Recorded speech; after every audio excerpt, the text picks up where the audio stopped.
Bismillahirrahmanirrahim. Assalamualaikum warahmatullahi wabarakatuh. Alhamdulillah wassalatu wassalamu ala Rasulillah. Allahumma shalli wa sallim ala Muhammad ibn Abdillah wa ala alihi wa sahbihi wa man walah. Ya ayyuhalladzina amanu taqullaha haqqa tuqatih wa la tamutunna illa wa antum muslimun.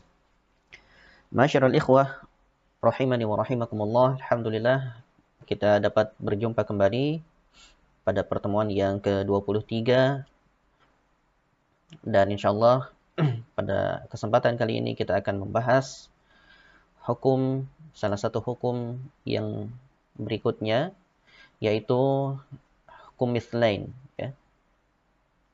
Yang dimaksud dengan mithlain yaitu kesamaan dua huruf pada sifat maupun makhraj.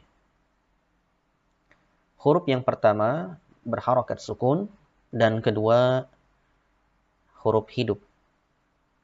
Seperti misalkan huruf ataupun dua huruf ba maupun dua huruf dal. Sebagai contoh, misalkan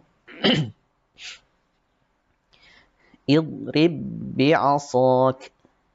Idrib bi'asak. Ya. Kemudian berikutnya idhhab bikitabi. Idhhab bikitabi. Kemudian waqad dakhalu. Waqad dakhalu. Baik. Masyarul ikhwah, yang perlu diperhatikan adalah apabila terdapat dua huruf yang sama, seperti misalkan huruf ba dengan huruf ba, kemudian yang pertama berharakat sukun dan yang kedua yaitu huruf hidup, maka hendaknya diidghamkan, ya, atau dimasukkan ke huruf yang kedua. Seperti tadi bacanya idrib bi'asak, tidak diqalqalahkan. Idrib bi'asak, tidak dibaca idrib bi'asak, tidak seperti itu, ya, tapi dimasukkan langsung ke huruf yang kedua. Baik. Adapun mithlain ini terbagi kepada beberapa bagian. Kita akan lihat di sini, ya. Pembagian daripada mithlain, ya, al-mithlain, dua huruf yang sama yang bertemu itu dibagi menjadi tiga bagian, ya. Dibagi menjadi tiga bagian. Yang pertama yaitu al-mithlain as-shaghir, ya. Mithlain yang shaghir ataupun yang kecil.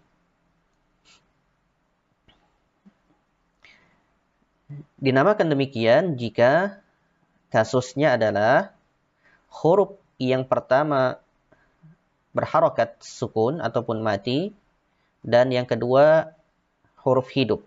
Maka ini wajib diidghamkan.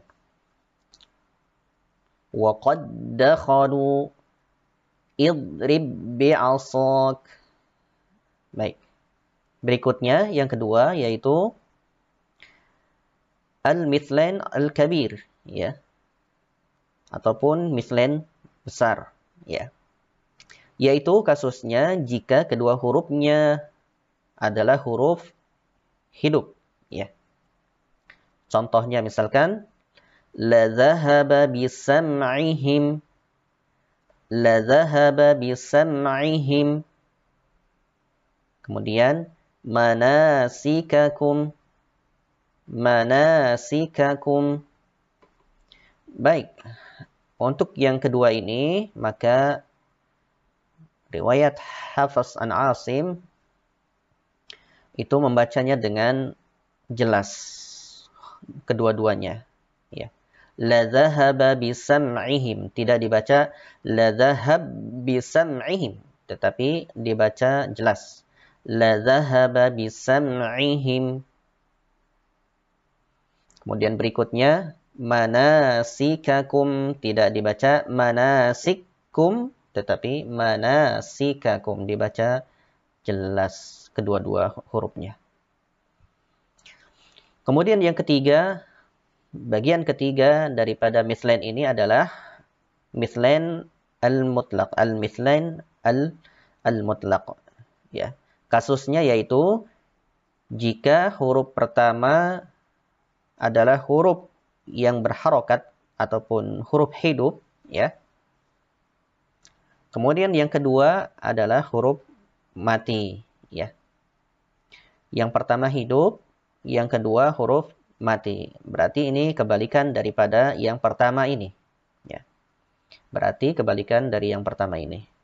Jika ini yang pertamanya adalah mati ataupun berharokat sukun, kemudian yang keduanya berharokat, ya, huruf hidup, maka wajib diidghamkan. Adapun di sini al-mislan al-mutlaq, maka wajib diizharkan ataupun dibaca jelas ta yang keduanya. Ya. Tutla, tutla, ya, demikian. Baik, masyarakat ikhwah rahimani wa rahimakumullah, demikian penjelasan singkat tentang pembagian hukum mislan dan pembagiannya.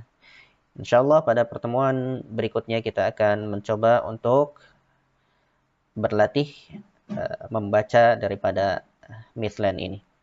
Demikian, subhanakallahumma wa bihamdika asyhadu an la ilaha illa anta astaghfiruka wa atubu ilaik. Wa sallallahu ala Muhammad wa ala alihi wa sahbihi. Assalamualaikum warahmatullahi wabarakatuh.